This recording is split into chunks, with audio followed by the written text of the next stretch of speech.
સમાચાર ગાંધીનગરથી ટેટ ટાટના શિક્ષકોને કાયમી ભરતીની માંગ કરવામાં આવી છે અને સચિવાલય ખાતે શિક્ષકો પહોંચ્યા છે સીએમને રજૂઆત કરવા માટે। સ્વર્ણિમ સંકુલ 1 બહાર વિરોધ પ્રદર્શન પણ થઈ રહ્યું છે અને સચિવાલય પોલીસે પ્રદર્શનકારીઓની અટકાયત કરી છે। વિદ્યાર્થી નેતા યુવરાજસિંહ જાડેજાની તેના ઘરેથી અટકાયત કરવામાં આવી છે।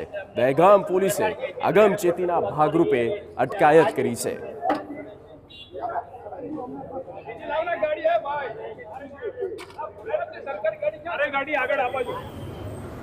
तो विरोधना કંઈક આ પ્રકારના દ્રશ્ય કે જે ગાંધીનગર સ્થિત સામે આવ્યા છે। ટેટ ટાટના જે શિક્ષકો છે તેમને પરમાનન્ટ એમ્પ્લોયમેન્ટ આપવામાં આવે તેવી આ માંગ જો કે ઘણા સમયથી છે અને સીએમને હવે તેઓ રજૂઆત કરવા ગયા પણ કેટલાને ડિટેન પણ કરી લેવામાં આવ્યા છે। વિદ્યાર્થી નેતા યુવરાજસિંહ જાડેજા અને તેઓને પણ અટકાયત કરી લેવામાં આવી છે। દહેગામ પોલીસે અગમચેતીના ભાગરૂપે આ પગલાં ભર્યા છે અને તેમને અટકાયત કરવામાં આવી।